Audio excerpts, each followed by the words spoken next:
আসসালামু আলাইকুম, welcome back to cooking with Shahnaz. পিঠা আমরা খেতে সবাই পছন্দ করি। আর সেটি যদি হয় দুধে, টইটুম্বুল, খেজুরের গুড় দিয়ে, তো কথাই নেই। আজকে আমি এসে গেছি আপনাদের সামনে দুধ গোকুল পিঠে নিয়ে। তো আসুন যাই মূল রেসিপিতে, কিভাবে পিঠাটা তৈরি করি দেখি। এর জন্য দেখুন কি কি লাগবে। চাউলের গুঁড়ো বা চাউলের আটা 1 কাপ, গমের আটা 1/2 কাপ, গুঁড়ো দুধ 1 কাপ, কয়েকটি এলাচ, ভাজার জন্য তেল, নারকেল কুড়োনো একটি ছোট সাইজের, গুড় আছে 1/2 কেজি মতন, 1 লিটার লিকুইড দুধ। আর বাদবাকি উপকরণগুলো আমি করতে করতে দেখিয়ে দেব। তো যাই মূল রেসিপিতে। প্রথমে আমি দুধটা রেডি করে নিই।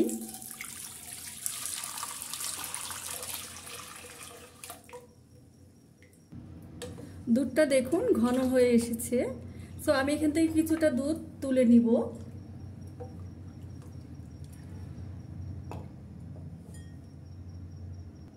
সরাসরি গরম দুধে যদি গুঁড়ো দুধ দিই দেখা যায় অনেক সময় গোটা ধরে যাচ্ছে। সো আমি এখানে একটু একটু করে দুধগুলো গুলাই নিব, আস্তে আস্তে করে গুলিয়ে নিব।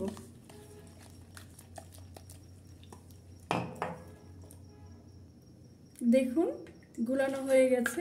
সো আমি যদি কড়াইয়ের মধ্যে দিতাম, সরাসরি দুধের মধ্যে দিতাম, তাহলে দেখা যেত অনেক সময় দেখা যায় ওটি হলো দলা পেকে যাচ্ছে। এখন আমি ভালো করে ঘন করে নেব। দেখুন দুধটা বেশ ঘন হয়ে গেছে। সো আপনাদের কাছে যদি সময় থাকে তাহলে আপনারা 2 লিটার দুধকে ঘন করে 1 লিটার করতে পারেন। আমার কাছে হাতে সময় নেই, সো আমি গুঁড়ো দুধ দিয়ে দিলাম ঘন করার জন্য। গুড়গুলো এখন আমি দিয়ে দেব। একসঙ্গে দেব না, একসঙ্গে দিলে পারে গরম দুধে দেখা যায় যে অনেক সময় দুধটা ফেটে যায় বা কেটে যায় গুড়ের সমস্যা থাকলে। তো আমি আগে একটু টেস্ট করে দেখি। আর এই যে এলাচের মুখগুলো আমি ফাটিয়ে রেখেছি। সো এখানে এলাচ গুঁড়ো দিলে ভালো হতো। এই মুহূর্তে আমার এলাচ গুঁড়ো ছিল না, সেজন্য আমি গোটা এলাচি মুখটা ফাটিয়ে দিয়েছি। দেখুন এখন আমি এখান থেকে কিছুটা গুড় দিয়ে টেস্ট করে দেখব।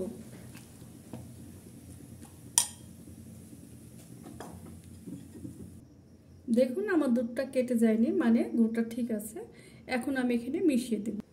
আপনারা চাইলে এখানে চিনিও দিতে পারেন, কিন্তু খেজুরের গুড় দিলে বেশি টেস্ট লাগে। এখন যেহেতু শীতের সময় খেজুরের গুড় পাওয়া যাচ্ছে, তো খেজুরের গুড় দিলে বেশি টেস্ট হয়। আপনারা চাইলে যদি কেউ বেশি মিষ্টি খেতে পছন্দ করেন, সো একটু কম বেশি করে নেবেন। যে বেশি পছন্দ করেন একটু অ্যাড করে নেবেন, যে একটু কম পছন্দ করেন সে একটু কম দেবেন, এই আর কি, এমন কিছু না। দুধটা হয়ে গেছে দেখুন। এখন আমি এক সাইড করে রেখে দিচ্ছি। গোকুল পিঠে করার জন্য এখন আমি নারকেলের পুরটা রেডি করে দিচ্ছি। সো আমি আগে বলেছি এখানে আমি একটি ছোট সাইজের নারকেল নিয়েছি পুর করার জন্য। আর এই যে আন্দাজ মতন 1/2 কেজি গুড়ে অর্ধেক ওখানে দিয়েছি, অর্ধেক এখানে দিচ্ছি। আপনারা মিষ্টিটা কম বেশি করে নিতে পারেন। তেজপাতা আর এলাচ দিচ্ছি। এখানে আমি একটু ঘি অ্যাড করব পুরের জন্য, গাওয়া ঘি। সব উপকরণগুলো ভালো করে মাখিয়ে নিব। ঘি, নারকেল আর গুড় জাস্ট যেভাবে আমরা নারকেলের নাড়ু করি ওইভাবে এইটাকে এখন আমি জাল দিয়ে দেবো। চুলাটা ধরিয়ে দেই।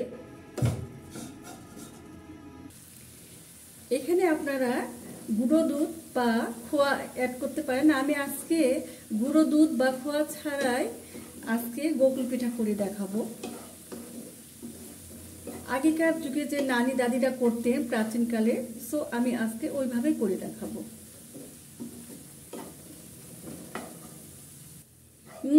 কি যে সুন্দর স্মেল বের হচ্ছে, সো মানে চিন্তাই করা যায় না। এই যে দেখুন হয়ে গেছে, পরে থেকে এটা উঠে আসছে, মানে হয়ে গেছে। এটি ঠান্ডা হতে থাকুক। আমি এখন এর জন্য যে ব্যাটারটা সেটা রেডি করি। তো ব্যাটারটা তৈরি করার জন্য এখন আমি 1 কাপ বা 1 বাটি চাউলের গুঁড়ো, হাফ কাপ গমের ময়দা গুলিয়ে নিব। সব শুকনো উপকরণগুলো ভালো করে মিশিয়ে নিব।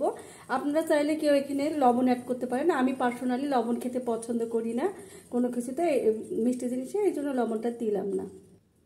এরপর অল্প অল্প করে পানি দিব আর মাখিয়ে নিব, জাস্ট হচ্ছে যে আমরা বেগুনি করি ওই রকম আর কি।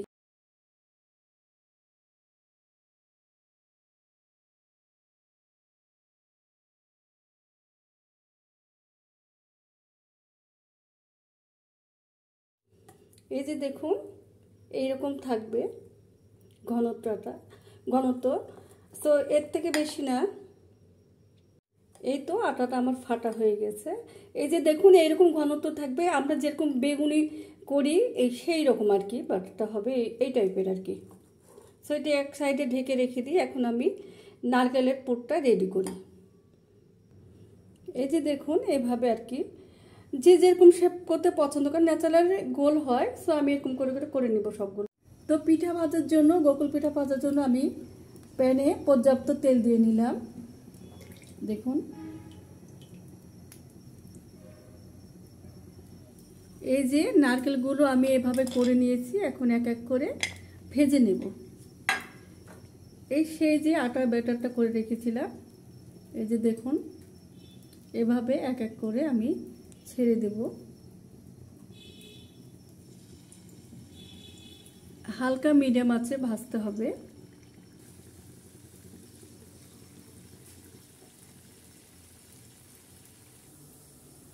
এক এক করে আমার অনেকগুলো দেওয়া হয়ে গেছে, হালকা তাপে এখন ভাজবো।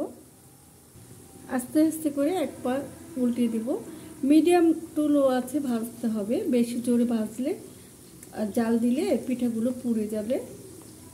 খুব বেশি ভাজা লাগবে না, মোটামুটি ভাজা হলে আমি এগুলো তুলে নেব।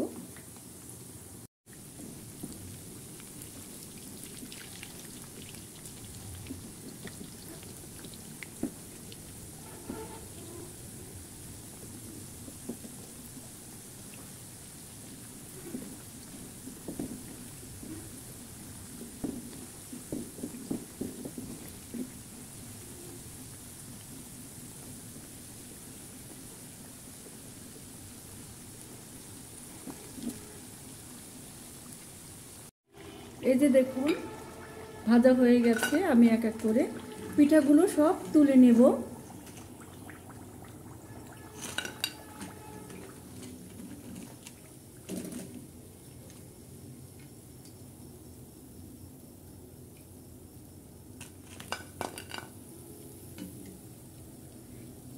ইচ্ছা করলে এই পিঠা দুই রকম করে খাওয়া যায়, এটা এভাবে খাওয়া যায়, আবার দুধের মধ্যে ভিজিয়েও খাওয়ানো যায়। এখন আমি পিঠাগুলো দুধটা যে ঘন করে রেখেছিলাম, এই পিঠাগুলো ওর মধ্যে এখন দিয়ে কিছুক্ষণ জাল দিয়ে নিব। খুব সুন্দর স্মেল বের হচ্ছে, নারিকেল, ঘি, খেজুরের গুড়। আর এই যে দেখুন আমার পিঠাটা হয়ে গেছে। 2 মিনিট জাল দিলাম, এটি ঠান্ডা হলে বা স্বাভাবিক তাপমাত্রায় এলে আরো ঘন হয়ে যাবে। পিঠাগুলো এখন আমি পরিবেশন করে দিচ্ছি। দেখুন